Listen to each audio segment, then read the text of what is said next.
Thank you so much. There we go. I think we're good. Okay, as mentioned, my presentation today is called Getting It Right, Plant-Based Nutrition from Birth Through the Senior Years. So it's a lot to cover, and certainly we won't be covering every single aspect, but I'm going to give you, I hope, a pretty good overview. So we'll be talking first about the safety and adequacy of plant-based diets. And when I say plant-based, we'll be looking mostly at vegan and vegetarian diets specifically. And then we'll talk about some of the nutrients of interest, the nutrients that people are asking questions about a lot. So we'll look at protein, iron, zinc, calcium, and vitamin D, B12, omega-3 fatty acids, and iodine. And then we'll conclude with a very short sort of segment called What to Eat that is a real practical piece, and we'll finish up with that. So first, let's take a look at the safety and adequacy of plant-based diets.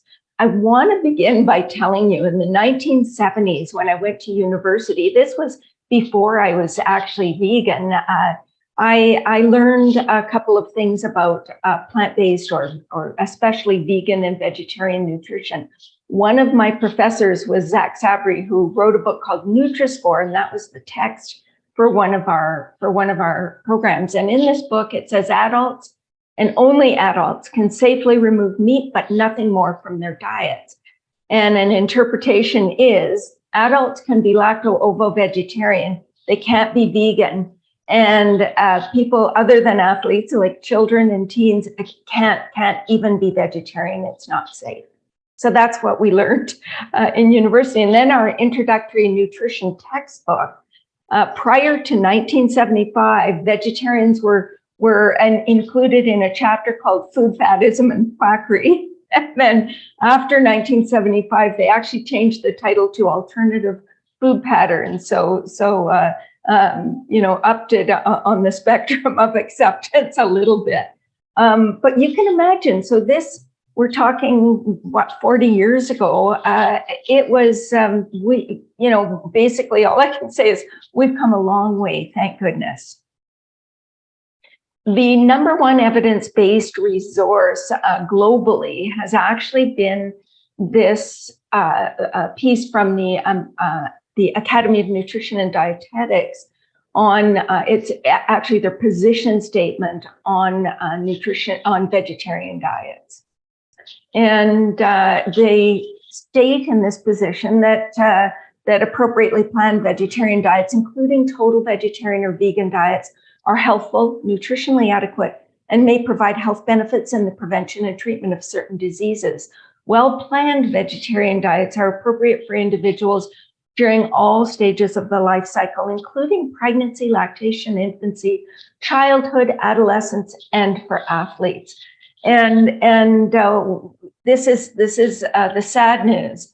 The position statement recently expired, and I actually checked into this, and it doesn't look like we will have a replacement for this type of position paper.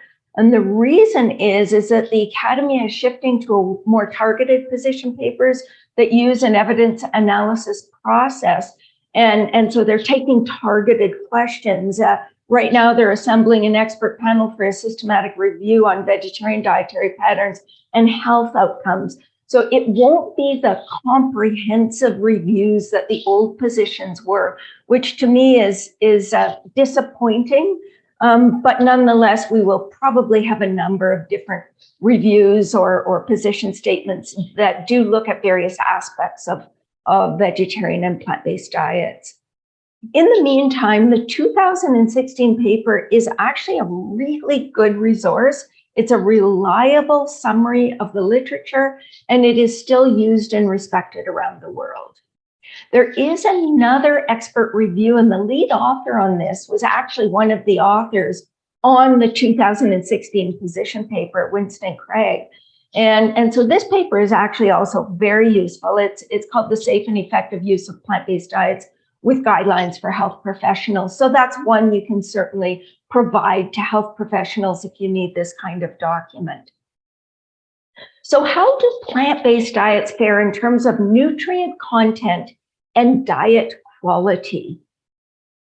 So what I want to do, because there's so much information here, is just give you a brief glimpse of the last decade of research. So we'll actually look at research that compares different nutrient intakes and diet quality of people that are consuming either vegan diets, and we use a V for vegan diets, lacto-ovo-vegetarian diets, which are represented by an LOV, or non-vegetarian diets, which are NV. So here's our brief summary. And what I did was, rather than go by year, I went by the number of participants in the study. So the first study we'll talk about is one that has over 90,000 participants, was done in 2017 in France.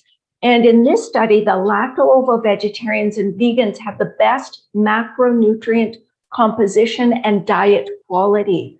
Vegans had the highest fiber intakes and the lowest intakes of saturated fat, sugary drinks, and refined foods. Vegans also had the highest intakes for 12 micronutrients. However, they did fall short on calcium and B12. All dietary groups were low in their intakes of vitamin D. The second is a study from RISO, that's an Adventist Health study, over 70,000 participants in this study. And in this particular Adventist Health study too, the vegans had the highest intakes of fiber, vitamin C, iron, potassium, and magnesium. There were actually no nutritional shortfalls in any of the dietary groups, except for vitamin D, which was low in all dietary groups. The next study is an Epic Oxford study from the UK, over 30,000 individuals. And in this study, the vegans again had the highest intakes of fiber, vitamin C, vitamin E, folate, magnesium, iron, and copper. Vegans had the greatest cardiometabolic benefits, but 85% of the vegans in this study were low in B12 and iodine. The next study is one from Belgium, and it was almost 1,500 participants. And in this study, the vegans scored the highest and the non-vegans scored the lowest for the healthy eating index and the Mediterranean diet score. So these are actually diet quality scores. And so this is pretty significant. Vegans had the lowest intakes of total unsaturated fat, sodium, and the highest intake of fiber. Vegans had about half the rates of overweight and about a quarter the rates of obesity compared to non-vegetarians. And then we have a study out of Denmark, over 1,300 individuals. And in this study, vegans came closer to the Nordic nutrition recommendations than non-vegetarians. Vegans met nutrient needs except for vitamin D, iodine, and selenium. Women also surprisingly had a low intake of vitamin A, which is not commonly seen. The next study was one from Germany, 258. So we're looking at a smaller number of participants, but 258 participants. Vegans have the lowest intakes of calories, total unsaturated fat, cholesterol, and sugar.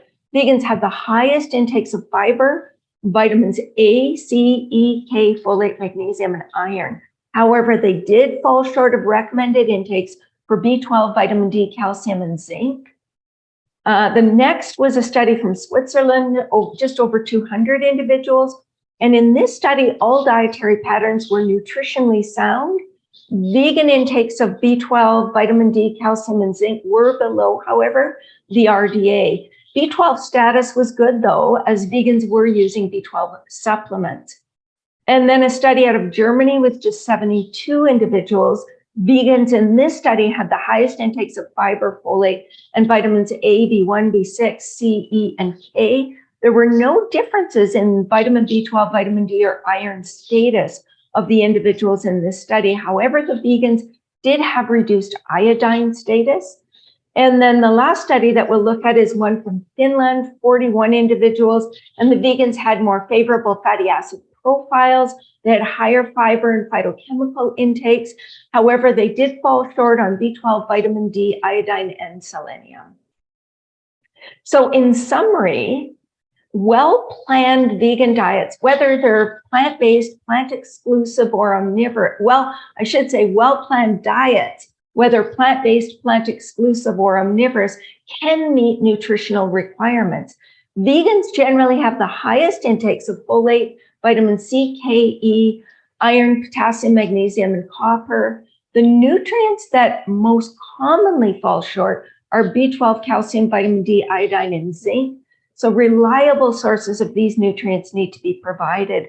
Overall, vegans have the highest diet quality scores and the highest quality diets. The lowest intakes of total unsaturated fat, the lowest intakes of sugar, fried foods, sodium, highly processed foods, and the highest intakes, I hope I said the lowest intakes of total unsaturated fat, and so on. And the highest intakes of fiber, phytochemicals, vegetables, fruits, legumes, whole grains, nuts, and seeds.